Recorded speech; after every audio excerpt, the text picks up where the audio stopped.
29 days and 12 hours, everybody, until we're watching round one of the NFL draft. We're going to be joined now by Mike Gill from 97.3 ESPN down the shore. Later on in hour number 2, we're going to have Brandon Lee Gouton from Bleeding Green Nation. So looking forward to talking to both of our Wednesday guests today. Let's go to Mike Gill from 97.3 ESPN joining the show right now.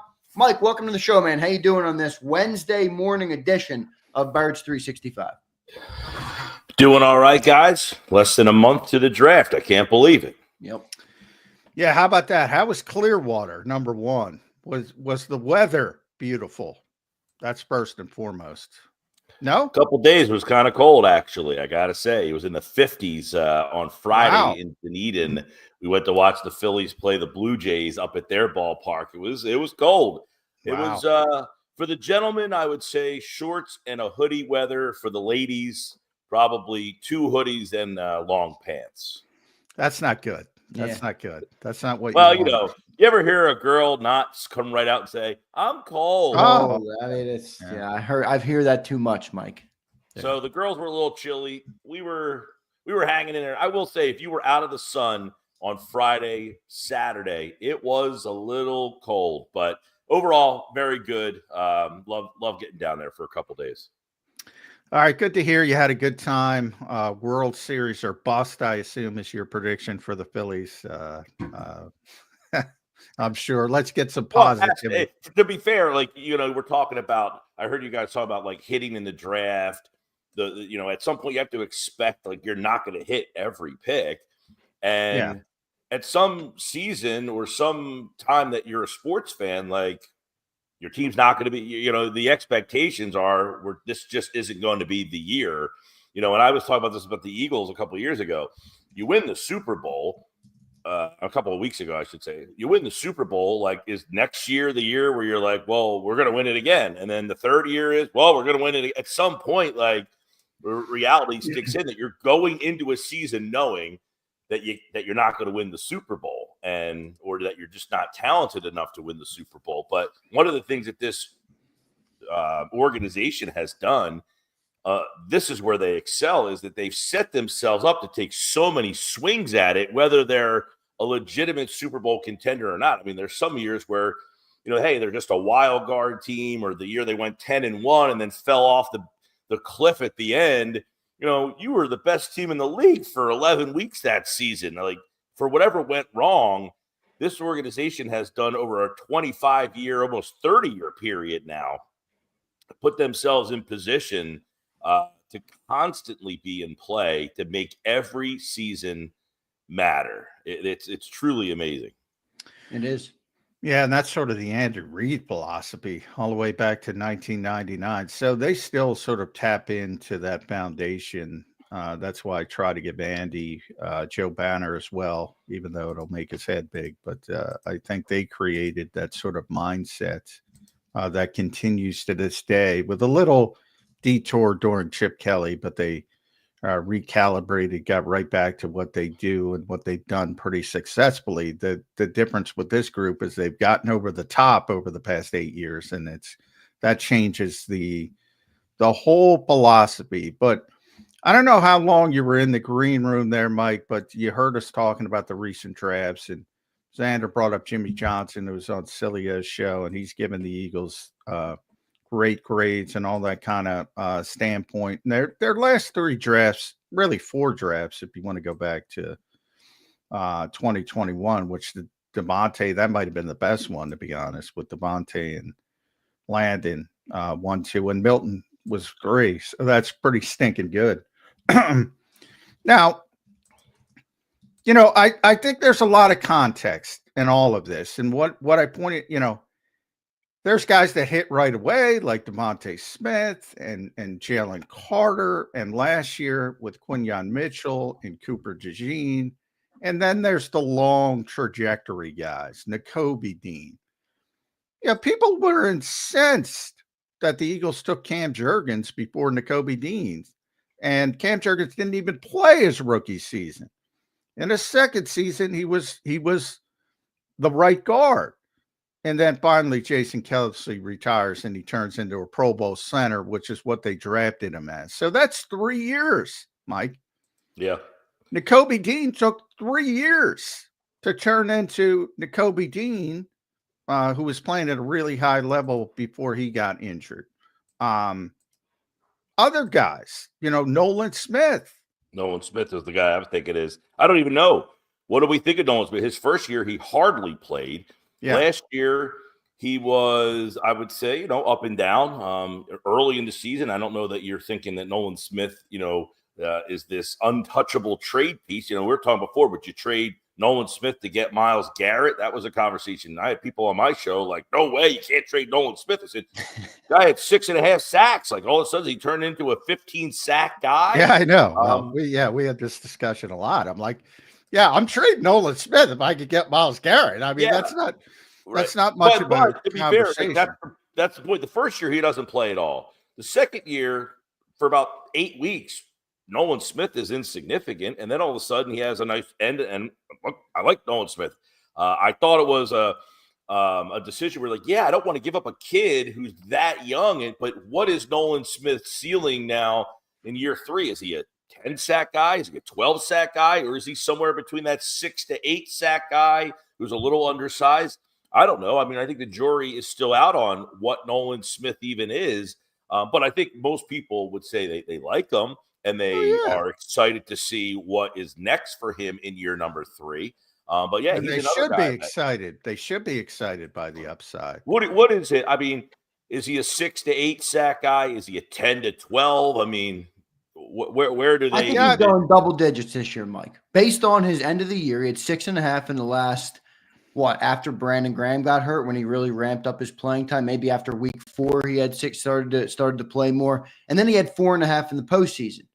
And I thought that was pretty impressive, 4.5. So you're looking at 11, between – well, yeah. No, 4.5 in the playoffs is pretty damn good. So I think he's a double-digit sack guy. Now, it has never materialized. If you turned out to be a double-digit sack, this was like a couple of years ago in basketball, there was talk to trade Tyrese Maxey for Dame Lillard, right? And it's like, do we see Tyrese Maxey as a 30-point per game scorer? Here we are 2 years later that trade has happened. Maxey's not quite a 30 point a game guy. This season's been completely smashed, but that's where you talk about like a young guy versus an established guy. The Eagles are at a point where can they keep waiting for the young guy to reach his ceiling versus the guy who's not only at the ceiling, he's blasted through it and is maybe one of the best players of all time. And that's why when I was looking back at that, I'm thinking, I don't know what Nolan Smith is. I like what I see. I see what you're seeing, Zander, a guy who had an unbelievable end of the season. Josh Sweat also had a great playoff. Do we think he's getting better, or did he just have a good streak of games? I don't know that Josh Sweat's going to go to Arizona and have 12.5 sacks and become a guy that you're looking back on and saying, man, I know nobody – I don't think there was one person that I heard, guys, that were like, you got to bring Josh Sweat back. Like, it was almost like, okay, you want to leave. Oh, well, I thought it was a beta complex. I think most people realize, and Milton's in this category as well, they weren't coming back. I mean, they just weren't going to be for the money, right? But I'm talking about even forget the money. I think if they could have brought Milton Williams back, I think people would have been more like, you got to bring Milton back. But I don't think I had a lot of people fighting to Gill. You got to do whatever it takes to get Josh Sweat back.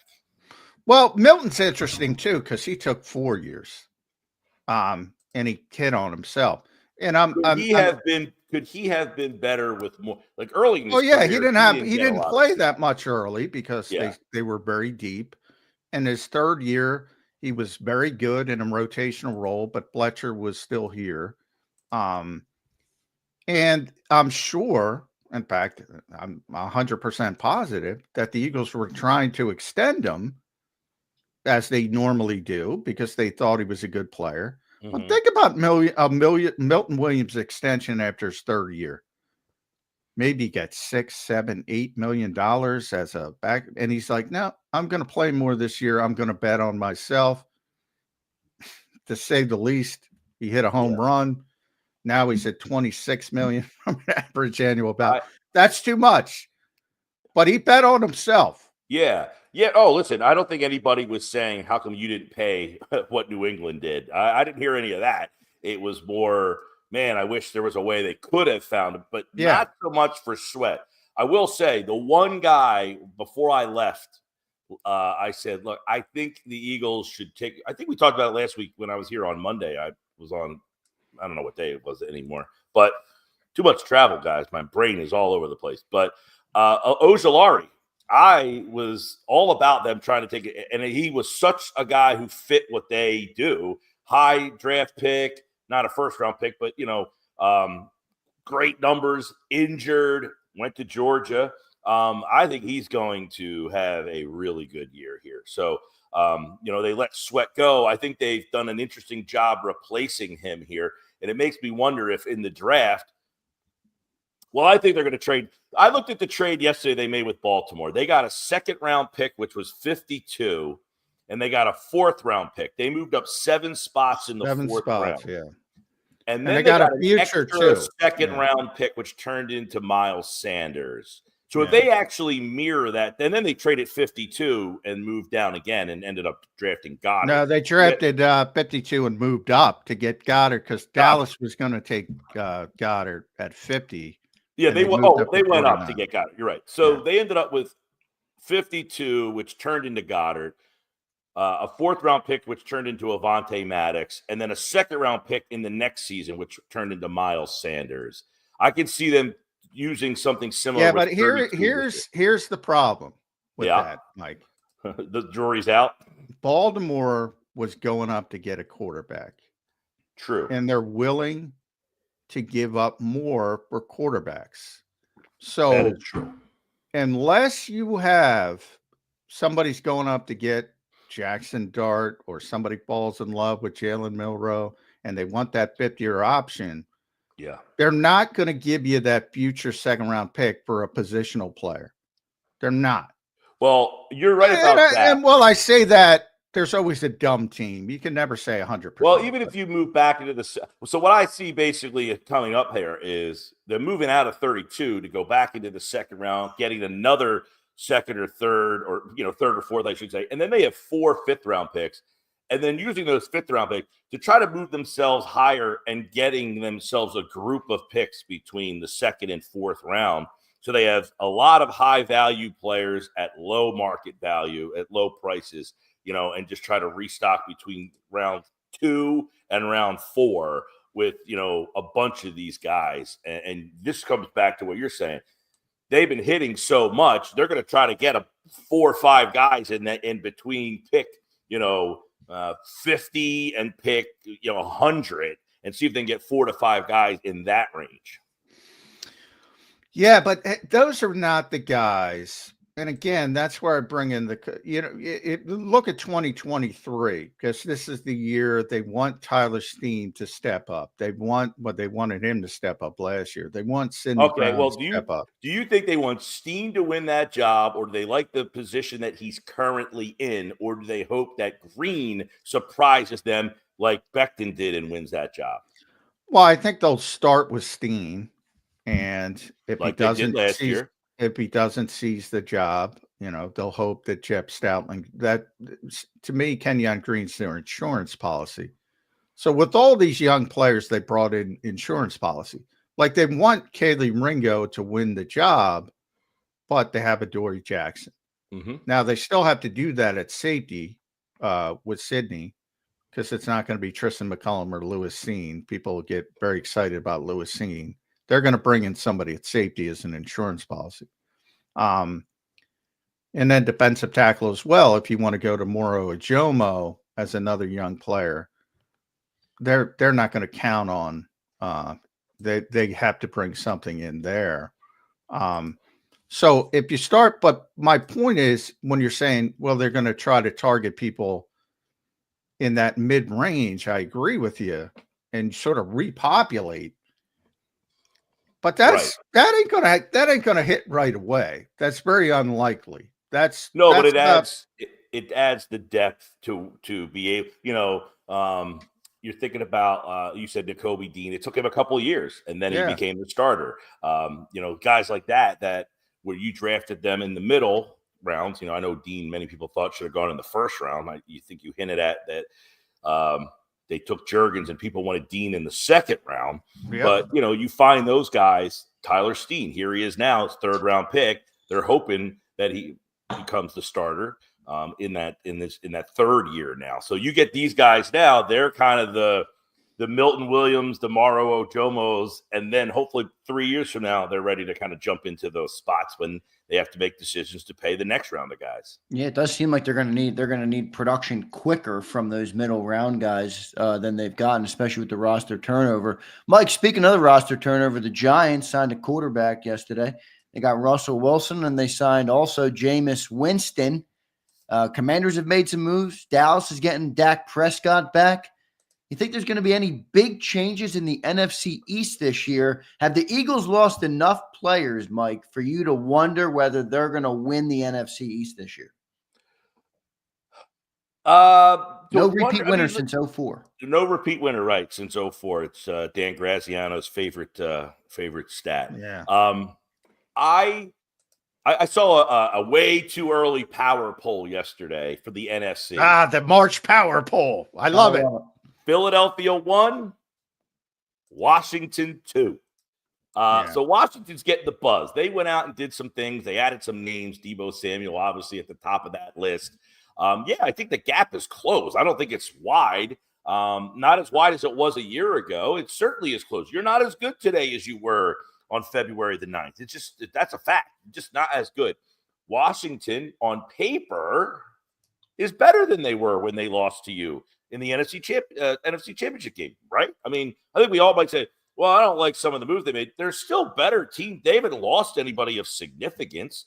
So they closed the gap on you. Dallas, let's be honest, they had so many injury problems last year. It's so hard to say what they were or weren't. I mean, they were just kind of, you're going through a season with Cooper Rush. What are you really expecting from that team? They lost half their defense for half the year. They had no running game to speak of at all last year. Their offensive line was a disaster.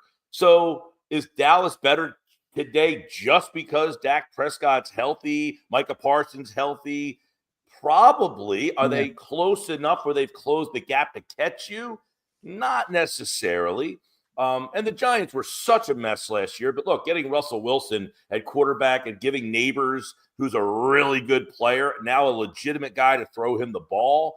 They haven't done enough this offseason to make you really say, can they go from a 3-win team to a 9-win team? But, I think the division's more competitive, no question, with Washington definitely closing the gap. Did they close the gap enough?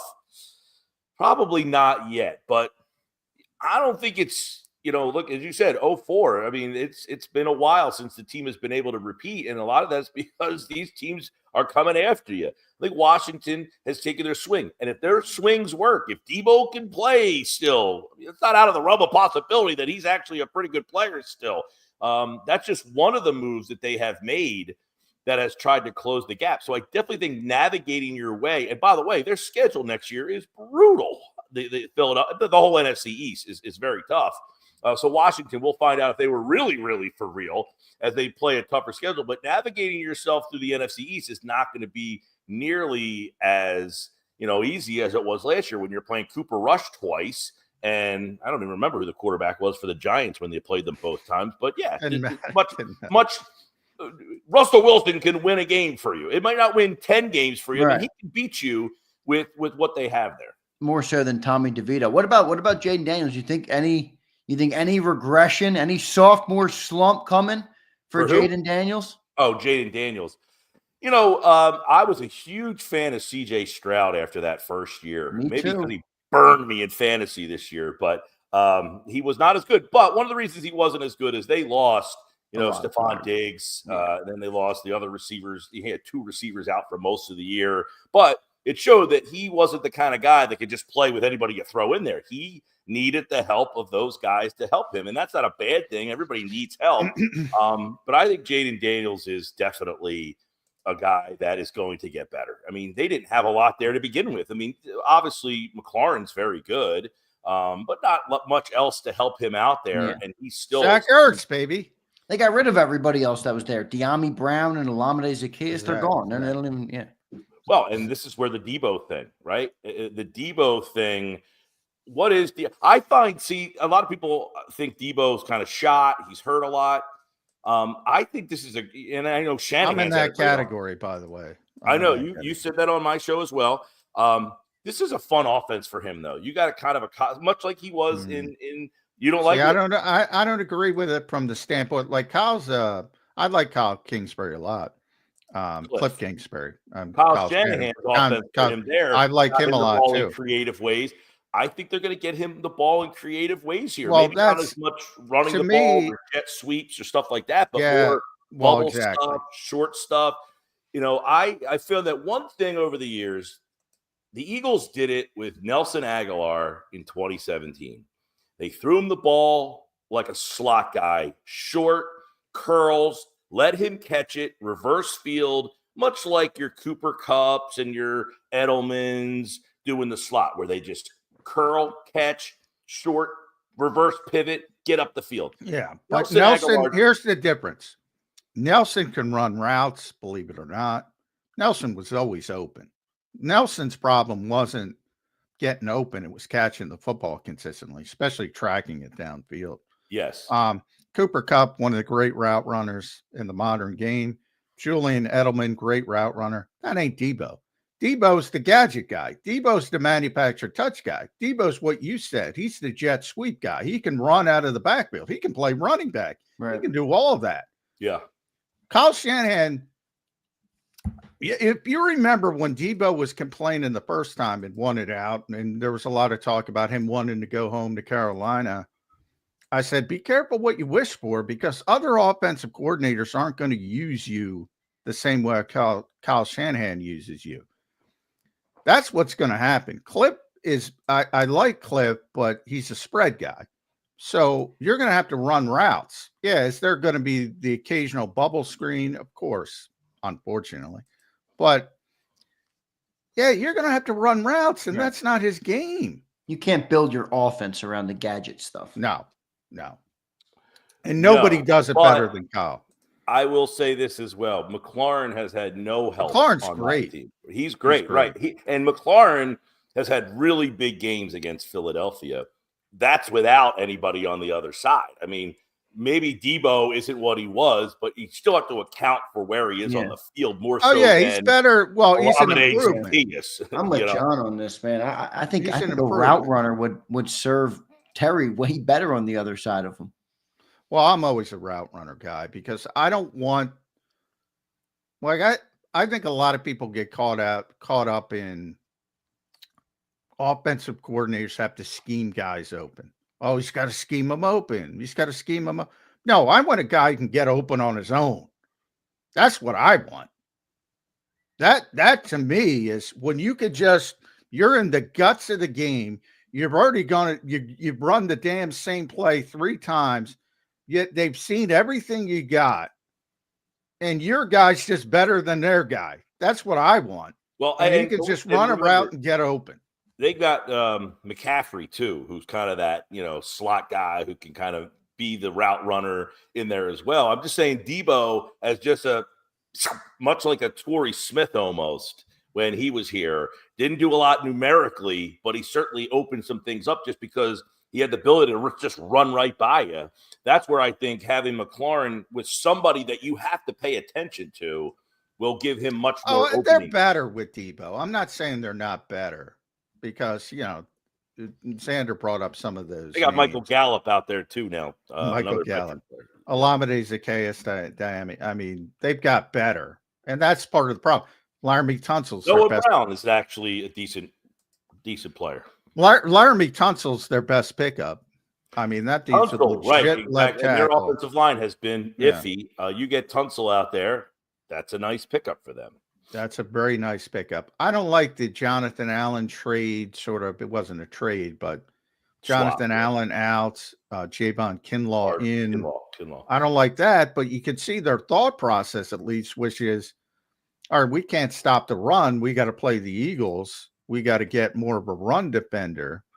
I see it from that standpoint. I just don't like the player. But yeah, I'm with you right now. And part of it is Dan's favorite stat.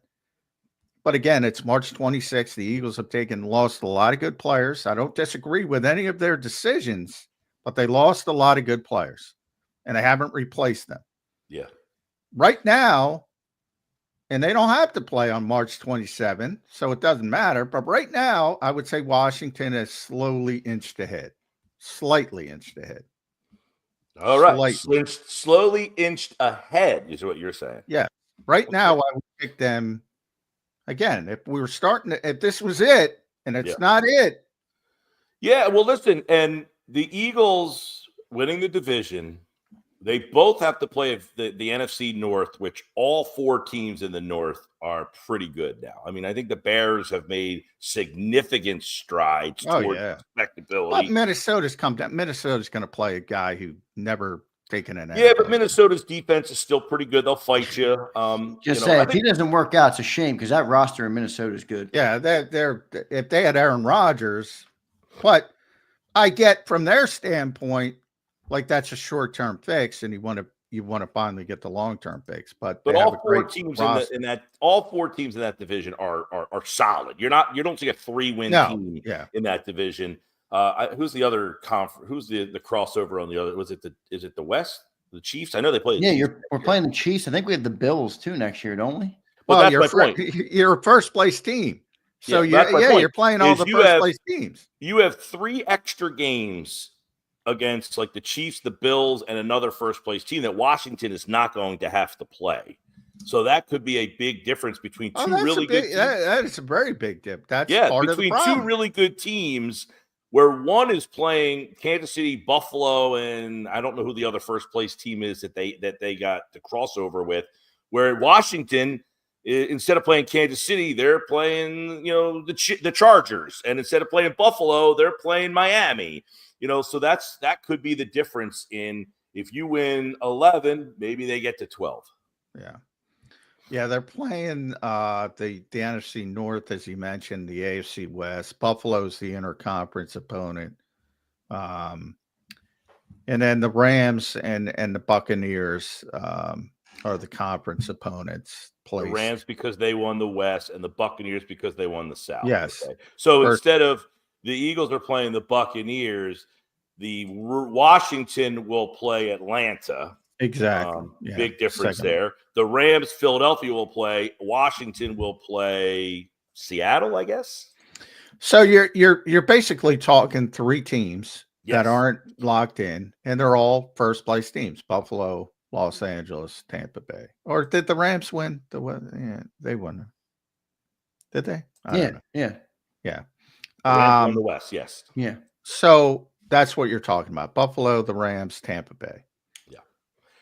And listen, I agree with you. I think Washington has inched closer. I'm not sure they've inched past because I'll take Philly's offense right now over Washington's offense. I think that's a lot. I'm not saying they passed them from a talent perspective. I'm saying if I'm predicting a division, and part of it is just what we talked about. Part of it is 2004.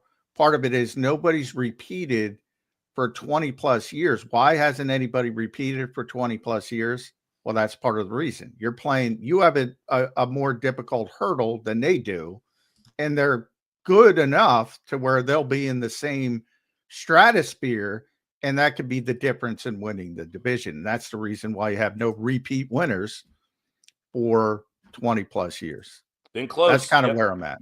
Yeah. A lot of close. And listen, again, I go back to Dallas, where last year they were the previous year. What they win 13 games. They won the division. And then last year, I think most people thought they were the best team in that division and ended up losing this guy, then losing that guy. They didn't lose because, man, this team really stinks. It was they lost this guy, they lost that guy, then this guy got hurt, then the quarterback gets hurt, the defense got hurt, this guy got hurt. I mean, they were a product of the injuries. They just could not overcome them.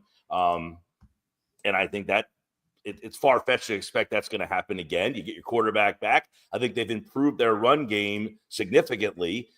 Rico Dowd and Zeke Elliott, not the best rushing attack back there. Now you get Miles Sanders and who else did they add? Who did they bring in?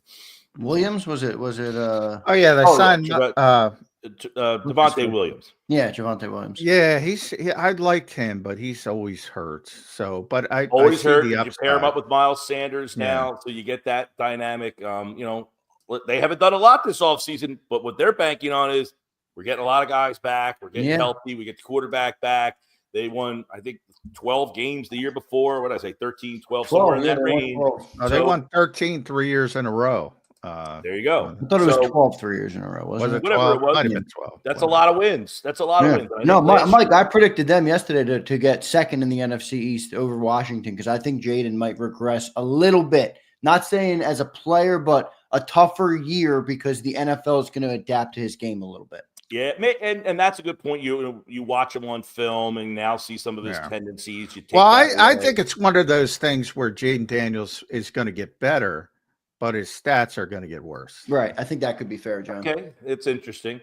I was a proponent in the draft to take Daniel. I was not a big Caleb Williams guy. Oh, I was all Jaden Daniels all the time, Mike Gill. Should have been the number one. You and I are like old kindred souls. We have a lot of the same wavelengths here, but I was not a big Caleb Williams guy. Acknowledge his talent, but there's just something about him that just says this team, whatever franchise he goes to, is not going to have the success that they think. But he's got to hit this year because they've improved. They've rebuilt their offensive line. They have now an offensive minded head coach, which. I always ask, if you're going to take a quarterback number 1 overall and you're going to have Matt Eberflus or any defensive-minded head coach, that makes no sense to me. Yeah. So now everybody loves Ben Johnson. There's no more excuses for Caleb Williams. And he's got all the talent in the world. Doesn't have the best body language in the world. So we'll see if he can do. The talent is certainly there. He's a little erratic with some of his stuff. I just think he's a guy that has gotten by because he's so talented over the years, so much more talented than everybody else on the field with him. But that doesn't work at this level. I mean, you can get by at USC and against Washington State on a Saturday night and pull them. It's different than going to Seattle and playing the Seahawks. He can make some throws, man, though. Woo. He's got the arm talent. No question. He slings it, but he slings it high. He slings it wide. He slings it low. He slings it high. It's like a pitcher who throws 101. He just doesn't know where it's going. I get the sense nobody cares. Nobody cares how hard you throw ball 4. That's the count. It's true. It's very true. I get the sense that Ben Johnson's going to be a good coach. Maybe I'm wrong. I just get the sense he knows what you got to do to build a good team, and started with offensive line rejuvenation when he got there. Yeah, so, I don't know. He knows. Ben knows because he was in Detroit with that. And he had success with Jared Goff. Yeah. He knew that he did that because he had a great offensive line and guys they could get the ball to. I agree that I think that this situation should bring out the best in him. I also agree with you, John. If it doesn't, then I think you can start putting him in the Jameis Winston category, a guy who can put up a lot of big numbers, but you just can't count on him. At Mike Gill Show, make sure you follow Mike on the X platform. Subscribe to his YouTube page as well, at Mike Gill Show. Hey, got to talk to you about YouTube, Zander. Number 1 in TV. More people watch their TV on YouTube than anything, which is amazing to me, by the way. If you think it's amazing to people. I'm 48, right? But it's funny, when we moved into this house, my girlfriend, we said to her boys, you guys want to get cable upstairs? This is a couple of years ago. We don't even have cable anymore, but no. I mean, they don't even know the concept of flipping the television on. As soon as they sit on this couch, it is YouTube right away. Yeah. It's pretty amazing. So that the shifting landscape of television, we'll get into that at some point. But for you, Mike, I don't know how deep you've gotten in the draft, but since we're talking quarterbacks and Caleb Williams last year, and I bring this back to the Giants, last year was Caleb Williams, Jaden Daniels, Drake May, Michael Penix, J.J. McCarthy, Bo Nix. So I'm giving you those 6 quarterbacks. Cam Ward, Shidor Sanders. Where do they fit? If they were 8 together, where do they fit? Man, I haven't liked the quarterback classes I did like Jaden Daniels a lot. Not a big Caleb Williams fan. Last year's class, I did not have a guy that I was all that excited about. Boy, I was excited about last year's class. Yeah. I am not I'm high on excited about Jaden. this year's class. Not at all. Not at all. Yeah. Where would Cam Ward fit? I think behind Jaden Daniels and Caleb Williams, no question. Yeah. And Drake May, I would say. I have Ward at Drake 4. And Drake May, too. Yeah. I I'm like not the Drake biggest May. Drake May. Wasn't the biggest Drake May guy. And I certainly didn't like Bo Nix. I was way off. I was way wrong on Bo Yeah, Nix. I think we're all. I didn't love Bo Nix. I'm not trying to say I did. I think we're all off. In hindsight, he proved certain. I still think there's some limitations, but he was way more of an improviser than I gave him credit for. Like in college, he just seemed to be running around because he had to. Here, he seems like he can elude. He has a little bit. Now I'm wondering if that, much like the Jane Daniels things, are people going to scout him out a little bit, force him to do some things, right. That kind of stuff. But I would say Cam Ward would be behind all, probably, man, after seeing these guys, like I was impressed by what I saw from Bo Nix. Didn't like him coming into the league. Drake May wasn't a huge fan of. I would say Cam Ward and Sanders would be behind those 4 guys. Yeah, Sanders, I would place 8th in the group, dead last, and Ward, I think you can start the conversation at 4. I think you can make an argument for him at that point, but I think you can also make arguments for Penix and McCarthy. I'm not the as biggest being Penix better fan. prospects. I don't love Michael Penix. Wasn't a big JJ McCarthy fan. Michael Penix, interesting guy. I mean, the injuries have been his problem. I mean, when he's played, he's been great. He's been injured a lot. When he was at Indiana, he was really good. People even forget when he played there. He was really good there. He was very good. Yeah. Yeah. It's a good question.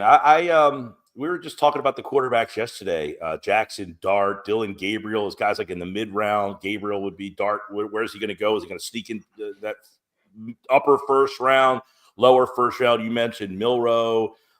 You've got the Texas kid. Well, I don't like him a little bit. Quinn Ewers. Oh, no, you don't like him, Johnny Mac? I just don't think he's got the arm strength to be. No, I think he could be a Colt McCoy if we want to go Texas. Yeah, right. Long time back. Like a good, solid backup, smart guy. I kind of like Dylan Gabriel mid rounds as like think kind of a Bo Nix comp. We just mentioned him. I'm not saying he's going to be as good as him, but I could see him as mid round being some value for a team. Yeah, I mean, I'm trying. There's one guy that's on the tip of my tongue. I'm forgetting now. We were talking about him all day yesterday. The kid from Louisville, Tyler Shue, maybe. No, Kyle McCord, the local guy. Oh, Kyle McCord from he went to Syracuse, right? Yeah. He's from Will Howard, the Ohio State kid. Ohio State. The Ohio State Will Howard has some interesting traits that could possibly be better at the pro level than and they had Chip Kelly's offense there for him at Ohio State. So can he kind of translate that into the NFL better? I was wondering why Ohio State went and got Will Howard from Kansas State. Now he was awesome at Kansas State. Well, I know, awesome. but Kyle McCord was awesome at Ohio State, and then they let him go to Syracuse, and he set like all kinds of records at Syracuse. And I'm like, why did they change? And they won, so they validated themselves. Yep. But yeah, I didn't see that much of a difference between those two. I think Howard's a little bit more athletic and run a little bit more, a little bigger. He was so good at Kansas State. That team just wasn't, great. It was okay around him, not like Ohio State good. And it was like if you gave him a team. Now, they didn't have the same level of weapons that they had the previous couple of years at Ohio State. You didn't have a Marvin Harrison out there. They had so many great weapons and receivers at Ohio State. But I do think he could be a surprise if he gets in the right spot. I mean, and don't forget, Chip Kelly is now in Vegas, a mid-round pick out there. Yeah. Chip is back. Shidor Sanders, though, is interesting. There's so many people that he's so polarizing because obviously of his dad, and it's like to me, it has nothing to do about his name, his dad. I don't care about that. I get that. It's like if he was not Deion Sanders' son, is he being evaluated differently? Is he being watched differently? Is he being talked about differently? If he was just Joe Phillips, the quarterback of Colorado, is he a first-round pick? Is he would we be saying, oh, this guy's got, good mid-round possibilities? The fact that he's Deion Sanders' son, I think, clouds everybody's ability. I mean, from an NFL standpoint, bottom line, he's below average in all the traits you look for: height, weight, speed, and arm talent. He's way below average. I saw the comparison, and I keep bringing it up. We got to lock that down. I think it was Ian Cummings who made it. Zander corrected me. Compared his arm talent to Brock Purdy. And now Brock has proved that's not an insult because Brock Purdy's a legitimate starting quarterback, but he's a 7th-round pick. Yeah. I'm talking about value. This guy could be selected number 2 overall. And that's where the one thing I'll give him some credit for is, he played on a team that had no offensive line at all and was able to make throws and plays. He had no help other than Hunter, whose second job is as a wide receiver. He's gallivanting as a wide receiver on his off days. He's a pretty good wide receiver, but still, he had no help, no line, and was still able to make throws and plays. So I just don't know how that translates to the NFL, though. It might translate By the way, Travis Hunter, Mike. If the New York Giants take Travis Hunter and play him at wide receiver, I guarantee he should be a cornerback. If they play him at cornerback, I guarantee he should be a wide receiver. Well, do you think the team that takes him is legitimately going to play him at both? No. I think they may talk about it when they draft him. I remember when Doug Peterson drafted Jalen Hurts, it was one of my favorite press conferences. If anybody remembers it, he was talking about using 2 quarterbacks on the field at one time. Yeah. Never happens. Never manifests. Like Chip Kelly, what are you going to do with all these tight ends? Well, if I need them, I'll just hold up 3 fingers like this, and 3 tight ends will go out on the field. We never saw that either. I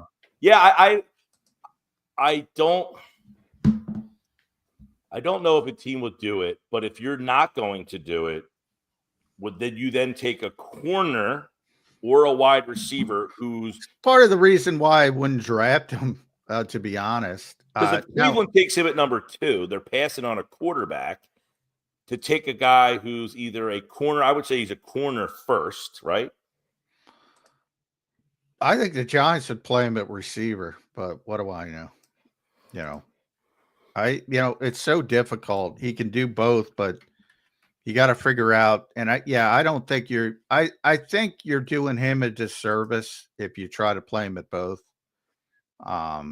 At this level, I don't know why though that you. I'll say this: Jeremiah lists him. That's what I was looking at. Daniel lists him as a wide receiver.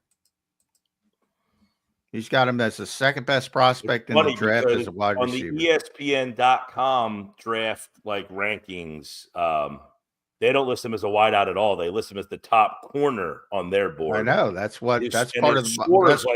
They have him as a 93 as his overall score as a corner, but not listed as a wideout. That's part of my problem. I mean, he's How phenomenal. Are you the number 1 wide receiver on one board, not listed on another, but you're the number 1 corner on one board. I know he's a phenomenal. Where does Jeremiah have him as a corner? I'm not. He doesn't. He lists him as a wide receiver. He doesn't have him as a corner. Well, that's unbelievable.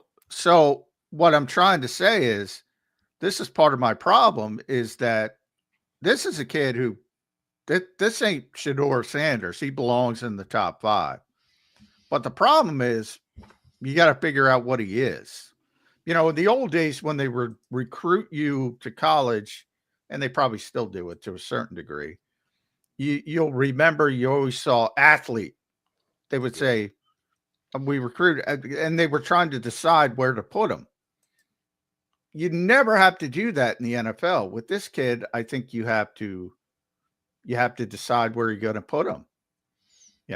Now, Yeah, when and on his top 50, he said, and this is DJ, on offense, he is creative in his release to escape press as a receiver.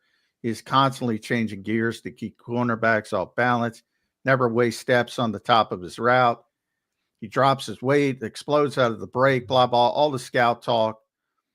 So he talks about him as a receiver. And then at the end, you know, he talks about physically holding up if he continues to play on both sides of the ball full time at the professional level. I don't think it's possible. So, yeah, I mean, there's only one Shohei Ohtani, and he broke down as a pitcher. I guess he'll be back this year, but can there be one Travis Hunter? I don't know. I don't know why it's How not do you deal with far-fetched. that as a front office too? Like you I will draft say him. this, Zander. It's not far-fetched to say the guy's a corner, but if we want to play him on offense 10, 15 plays a game, why can't they do that? I think you could do that. I think that honestly, Mike, that might make the most sense because you're not going to play him for 10, 15 snaps as a corner. You know, you'd probably set him as a corner and then use him sporadically on offense. Right. Like, he doesn't have to be A.J. Brown, but he can have 10, 15 plays throughout the game. yeah, it's and Daniel's last sentence is, I prefer he prioritize offense and moonlight on defense. So he's going the opposite way. But I just feel like it's less likely, right, John? I mean, you don't really rotate guys in at corner often versus receiver. You can fluctuate. Yeah. You can have certain packages. You can say, hey, on our second, if you're hell-bent, like quarter, you're going to be out there. Like, I would make him a receiver full time, but if you're going to moonlight, yeah, I agree with you guys. It's easier to rotate as a receiver than a corner. But I'd make him a full-time offensive player. Yeah.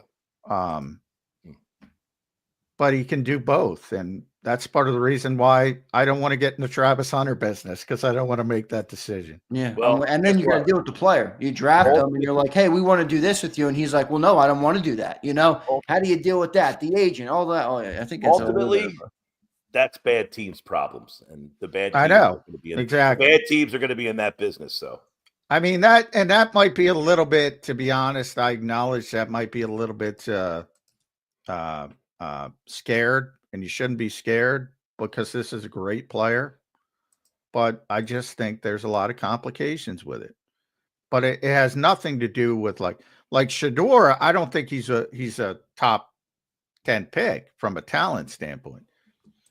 Hunter, off the charts. He's top 5, top 2. It's Abdul Carter and Travis Hunter to me. If the Giants get Travis Hunter,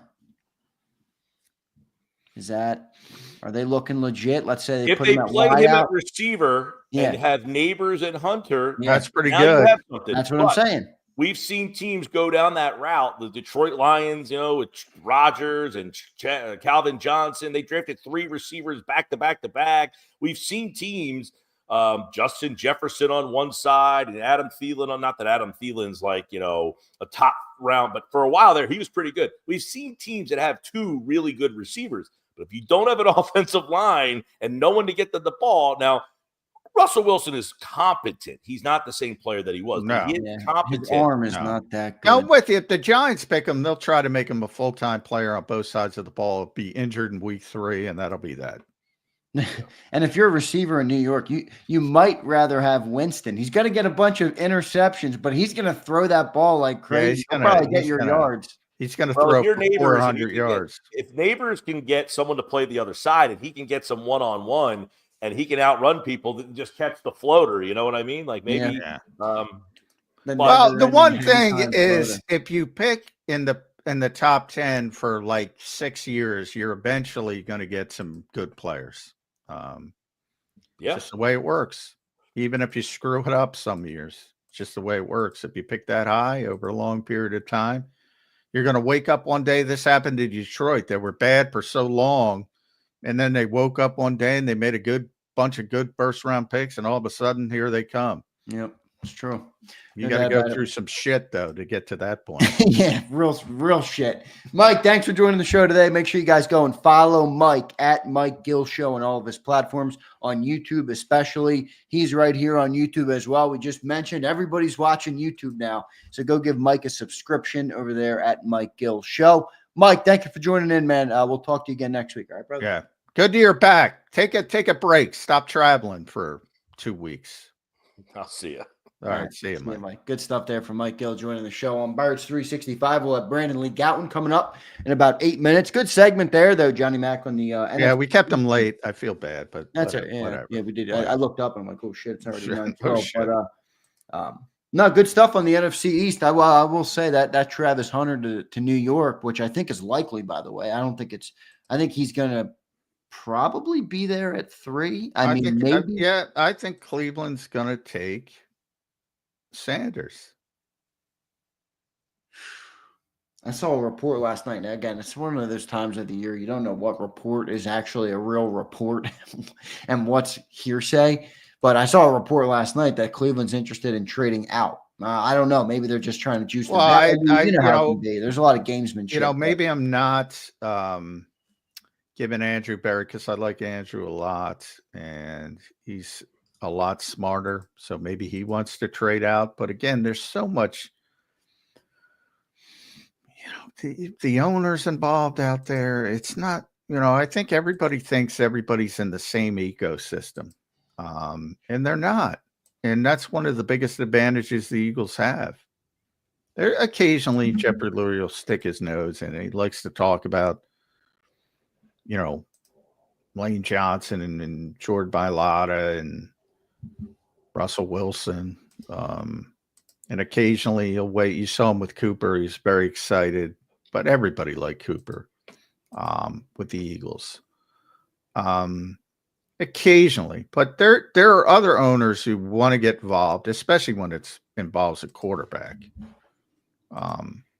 Daniel Snyder was the worst. I mean, he would literally go in last minute, upset the whole board they had.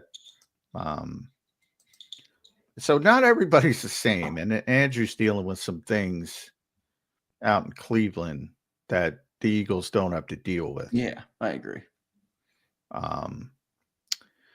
So I think it would be the smart move to trade up. So trade out, excuse me. And that seems like an Andrew Berry move, but that doesn't mean he can do it or he's allowed to do it. Right. That's the bigger concern there. We'll see what ends up happening. Let's go to 2 super chats. Vulnerable Vitality. John, I had to shred Vulnerable Vitality yesterday because he's a Missouri guy, and he was roasting me because they beat Bama in basketball earlier in the season, and then they got bounced in round 1 by Drake.